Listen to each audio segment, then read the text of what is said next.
All right. So photography. One things that I really wanted to hit home this year in Yearbook is basically what it takes to get well photographs taken. So I feel like with everything that's going on, COVID-19, and the possibility of school closing and events not happening, it's going to be really important for us to get interesting photographs of just like everyday things that are happening, especially next week with homecoming, where it's not going to be the same, where we're all in the gym doing advisory challenges, pep rallies, and things like that. It's going to be more virtual things and things done in individual classrooms, but I still want us going around and taking photographs of the things that are going on. So I feel like some of these tips and tricks will help you guys with composition of photos and how to take better photographs compared to just pointing and clicking. So they are right. Great photos contain 3 simple elements, and that is good light, composition, and a storytelling element. So why is it that you took that photo? Is kind of that storytelling element behind there. So composition is the arrangement of elements in a photo used to emphasize certain subjects over those and emphasize the center of visual interest.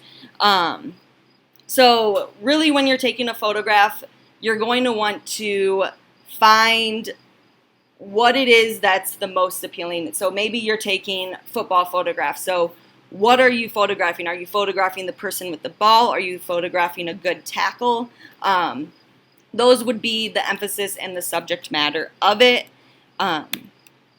Some composition techniques are rule of thirds, leading lines, repetition, worm's eye view, bird's eye view, reaction, fill the frame, framing, lighting, selective focus, depth and layers, and simplicity.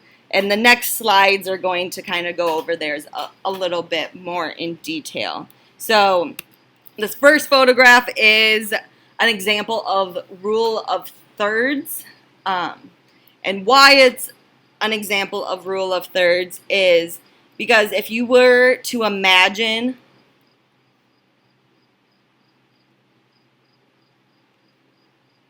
a frame like this around it, you have him off to the center, but his focus, what he's looking at, is also in frame, but it's not the most important element of the frame. And you can see kind of like the circle that's created by his headphone. But it would look much less interesting if he was over here and there was a bunch of negative space behind him, because when you place him at the far left side and the computer on the right side, you don't have as much negative space in your photograph. You have the computer filling space, you have the camera, and the actual gentleman himself filling the space with very little negative space around it here. Leading lines. So obviously this girl here is the main focus of the image, but what's neat about this photograph is their hands lead to her as well as their legs. This guy's kind of just there. I don't know if I would have included him, but those leading lines are leading you to the main focus. So I'm trying to think of a example with other things. We'll come back to that.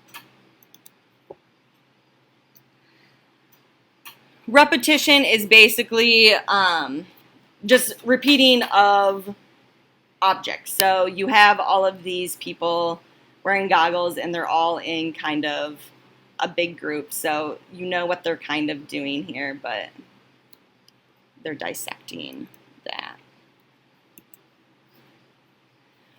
worm's eye view is, so you're getting lower than your subject matter. You're kind of squatting down low and looking at them from a worm's eye view, because a worm is smaller than us. They're looking up at us. It just makes things a little bit more interesting, and it can also fill the frame a little bit more. So these are options for you when you are out photographing events, whether it's a football game or this looks like it's some type of homecoming activity or something like that, where just shooting from these different angles are going to get you more interesting photographs compared to you just photographing from the same point of view. Bird's eye view, I do not know how they got this shot. Because they would have had to have like a GoPro or something set up there for this to happen. But you can also get these shots if you were just standing up higher on the bleachers, maybe getting pictures of the crowd, getting pictures of the athletes up that way. It wouldn't even have to be for athletes. It could be something with student life where somebody's working on homework and you stand above them and take a photograph or something like that. But you're just higher than your point of interest or your main subject. Reaction. So this would be different than like an action shot because you're getting the emotions of the player. So after a big point or after the winning shot or whatever it may be, trying to get that shot of the players reacting with each other, whether it's high-fiving, what these girls are doing, kind of jumping around. I think if you've ever been to a sports game, this is pretty common where especially if it's a big game, you're going to get these reactions, and it's very good to include in the yearbook compared to just all of your photos being action shots or all of your photos being still shots where they're like getting ready or they're whatever it may be. Fill the frame. So this is going to be very hard with athletics and things like that, but this could be something with the dress-up days. If somebody has their face painted a certain way, you could say, hey, could I get a close-up shot of you or whatever it may be, just to have a bit more of an interesting photo compared to just group photos of people dressed up for homecoming week or whatever it may be. I don't think we have a play going on this year, but that would be, I don't know. Do we have plays every year or every other year? It's a play one year and then it's till the next year, but last year with COVID. Yeah. Yeah, I don't know what they're going to plan. And because we have the new, I don't know how much the choir director is involved in that, but I can talk to people and see what we got. But that would be another thing too, like people with face makeup on, whatever it may be, would be a good fill the frame shot, or even stuff going on in class. I know in years past I've tried to get like photos of the biology students dissecting things or just interesting things that are happening in class that isn't just people sitting at their desks learning that way. So framing, what this kind of means is his arm here is framing because he is your center of interest, not necessarily this guy because you can't really see who he is or anything like that. You probably assume it's his father or a coach or something like that. But the emotion is the main subject of the photo, and that arm frames that emotion of that. It looks like a football player with his pads and stuff. But yeah, definitely framing his face.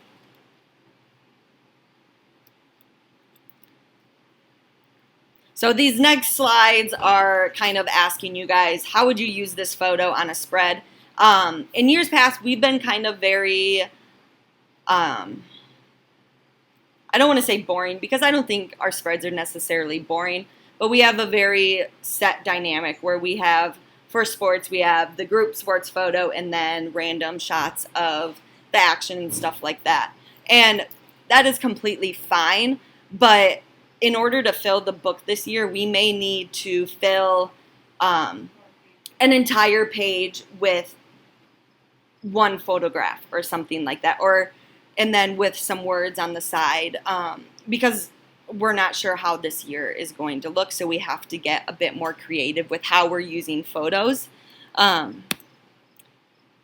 here's a photo. It is basically, you guys don't necessarily have to answer the question, how would you use it? I'll kind of answer it for you. But this is a good photo of lighting and how light works. So very much of a silhouetted image of this due to the light here in the background. This would be a very nice photo to include in, looks like it's a music concert. But how this high school used it in a spread was they just added some more elements. Like this was a color box and they decreased the opacity on it. And then they added some lettering there where it just said Westlake Life, and then it has like a couple bullet points of something there. I'm not exactly sure what it says. And then they included a little text over here. And that was 2 pages filled in their yearbook, because one spread is technically 2 pages. And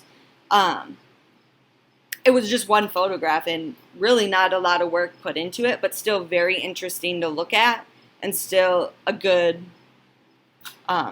very good spread.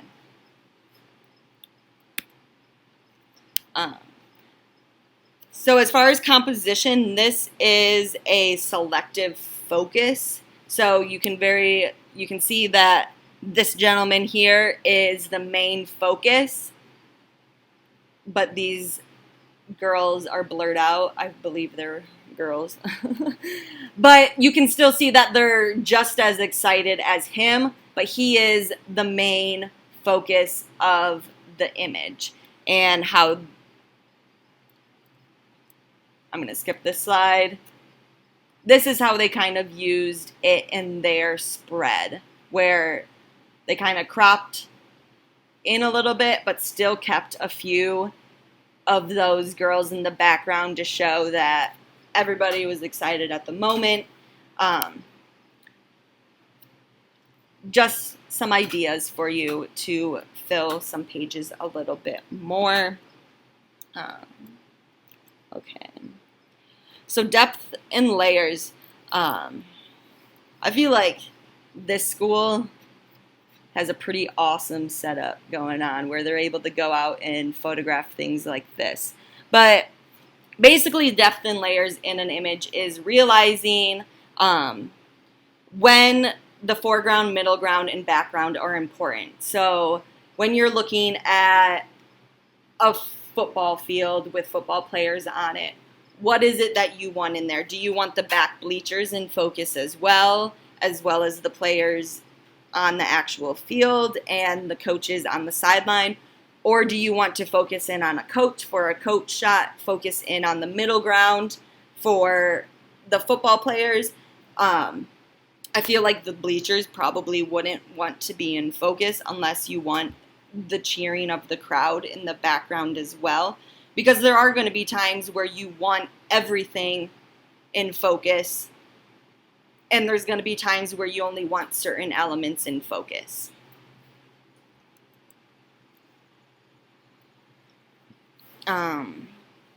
Simplicity is basically you're going to be controlling the background by observing what's exactly in the background. So what could be distracting and what actually plays into it. So if you look at this one, the background isn't all that distracting because it's pretty plain. But if you were to have, like on our cross-country field, you have a lot of spectators in the background, and they could be wearing bright clothing. They could be, I don't know, doing something weird. But that could be very distracting to where people are going to look at those spectators a bit more than the actual runners, where compared to this, the focus is still the runners because the background is so simple.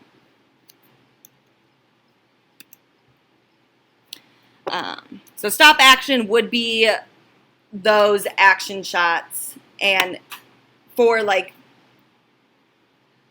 sporting events, stuff like powder puff football, if we're having that year for, we're not. Okay, that sucks.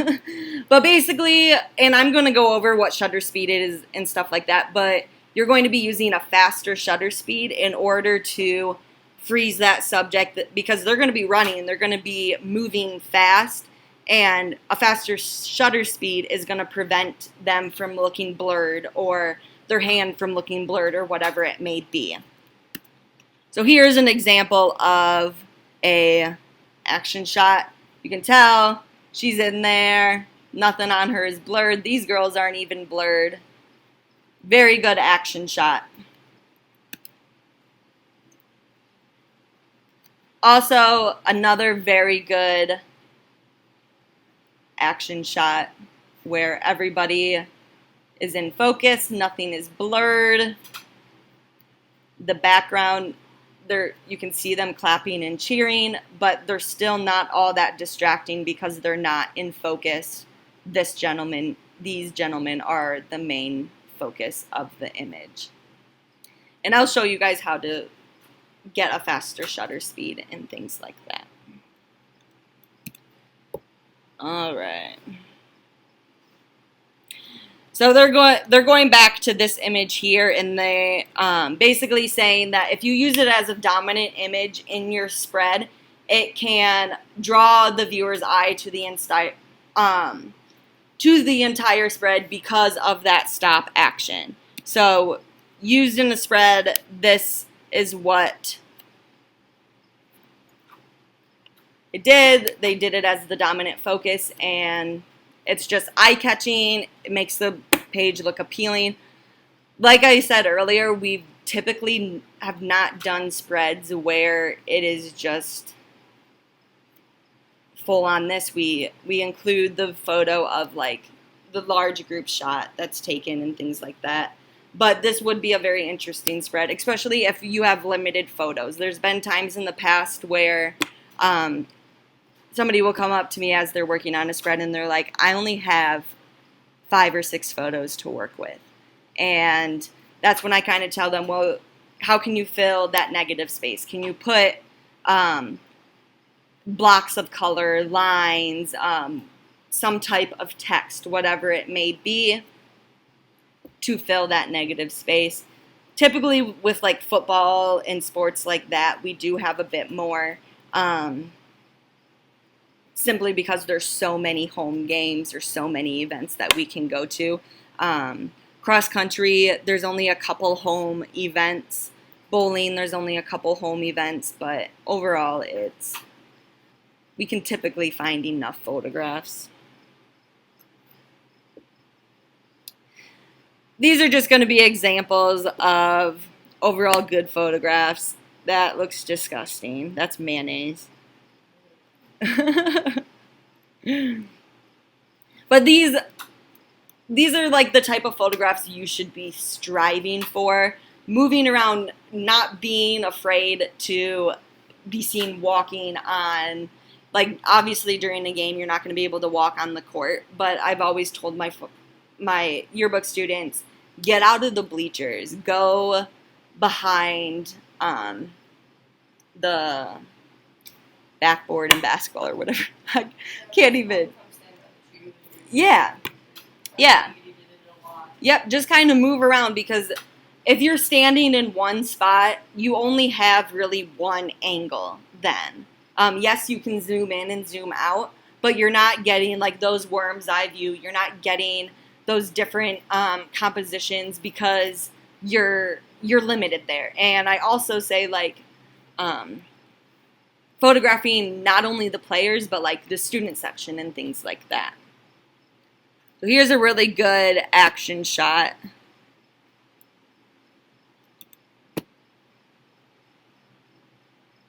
Another good action shot. I feel like some of these schools have a bit more resources than we have, Probably. because some of these next photographs, they have like backdrops and all sorts of stuff. So I'm still going to show them to you so you have examples of good photographs. But so environmental storytelling photographs is basically we might have to have sections in the yearbook this year where it's strictly student life or just kind of random things in there because of certain events not happening. But these interesting photographs will be able to help fill those pages as well.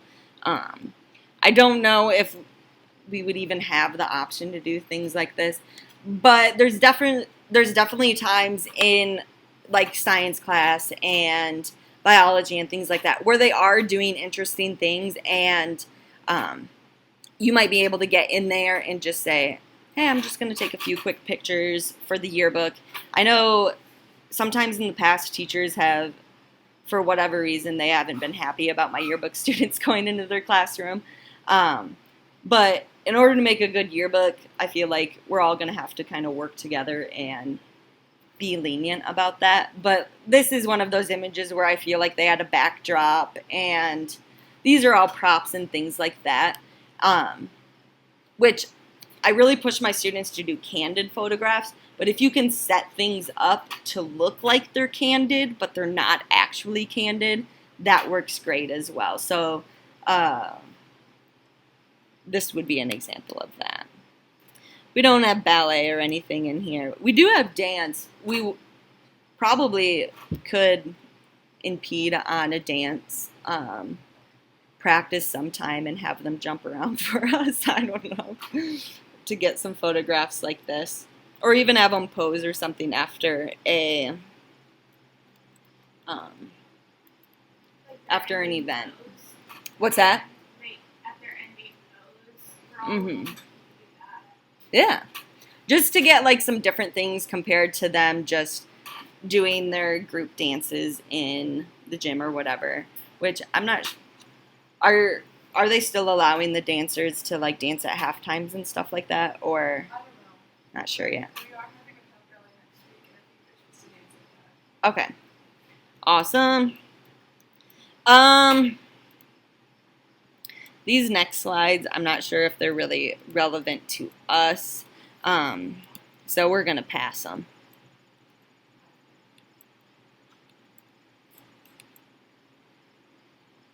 All right. So these are just some tips for capturing and using your storytelling images. So when you go to an event or whatever it may be, you want to shoot images before, during, and after that event. So you don't have to shoot a ton of images before, during, and after. But like the before events may be, like I know my sister in high school, they always did like a little powwow in the locker room before like volleyball games or basketball games. Maybe going in there and getting some photos of the players interacting that way. During, obviously, would be like the action shots, things like that, the emotional moments, stuff like that. And then after, it would kind of be those emotional moments as well. I know a lot of the times after basketball games that I've gone to of my sister's, she'll come out, we'll hug her, blah, blah, blah, blah, blah. Could you get some photos of family members hugging players? Could you get, like, I don't expect you to do that every single event because I understand that's going to be at least 3 hours of your time, and I don't expect that for every event. But it would be helpful for a few events. So kind of leading into the come early, stay late type of thing. The take viewers some places they can't go. That would be like the worm's eye view, bird's eye view, stuff like that. So getting down on the court, getting down on the field, and getting those shots where when you're up in the stands, you're not going to be able to see those shots. I know you guys have probably seen in the newspaper, those type of photographs that the newspaper guy takes, is because he's down on the field, he's down up close and personal with those things, able to get those shots.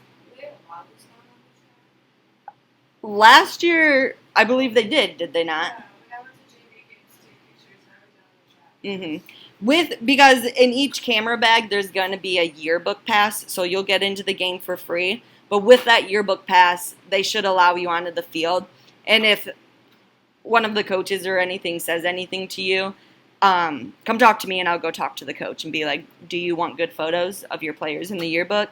No? Okay, we won't go on the court. Yes? Well, then let us on the court or let us on the field, you know?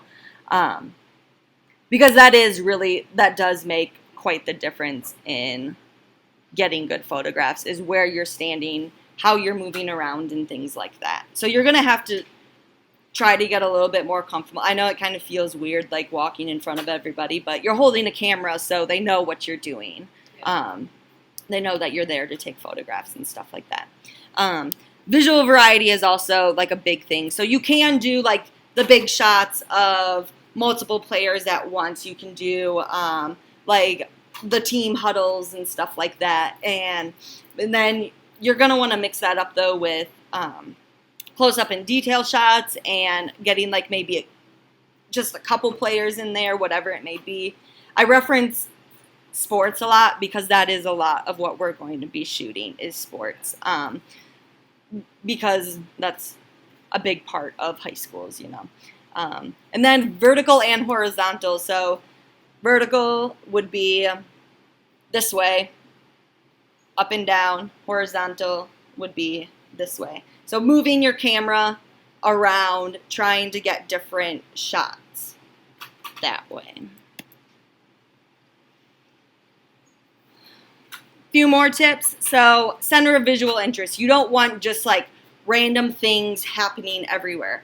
What exactly are you trying to photograph and why is it interesting? So photographing like a color guard person doing with a flag, or football players getting down into a huddle. Like what exactly is your visual interest? Not just like random things happening everywhere.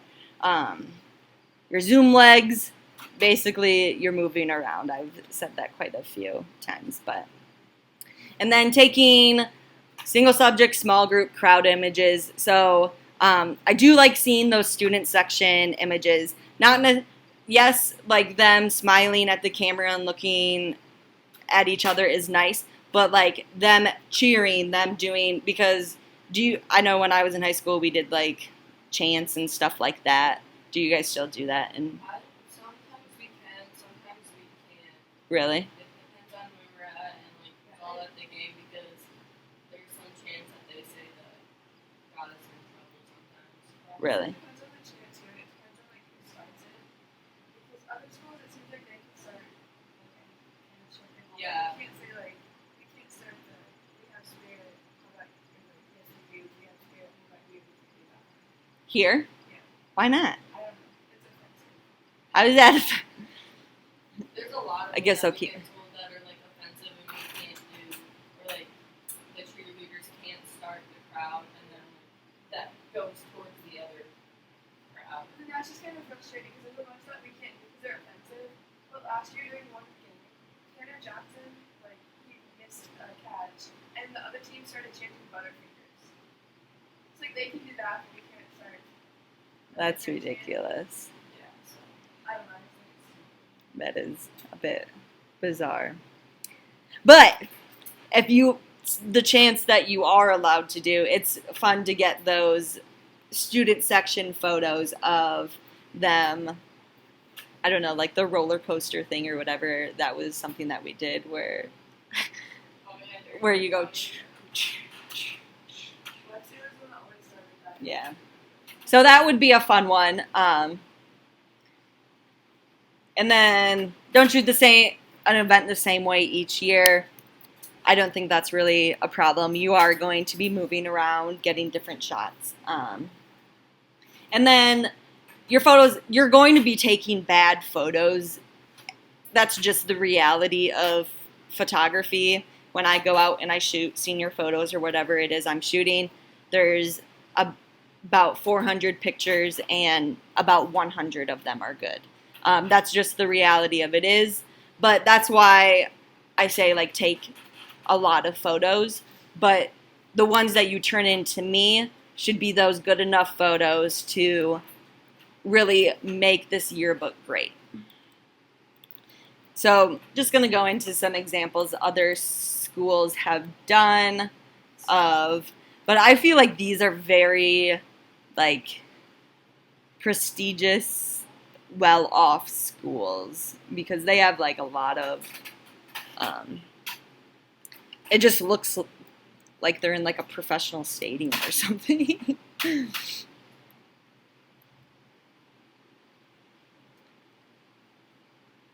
lot of these are from that Highland Park. I know some of them are a bit hard to see. But, so they got, like, some people yelling, some people like, oh my God. I know, like, in basketball games, I'm probably that person, like, oh crap. Just getting those reactions from both the crowd and the players.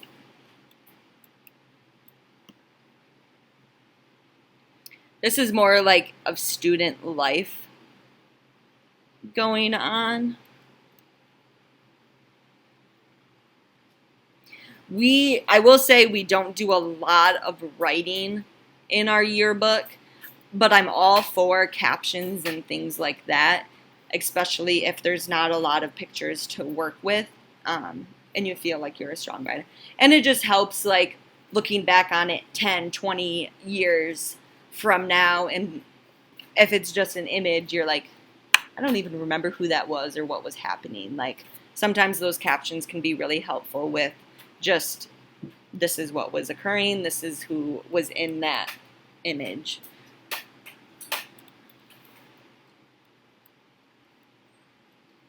All right.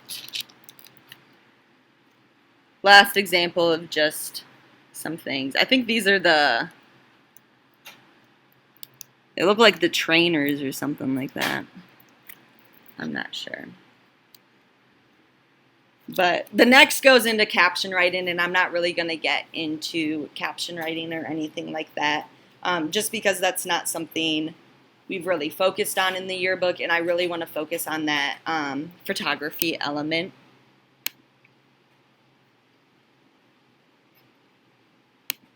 I'm going to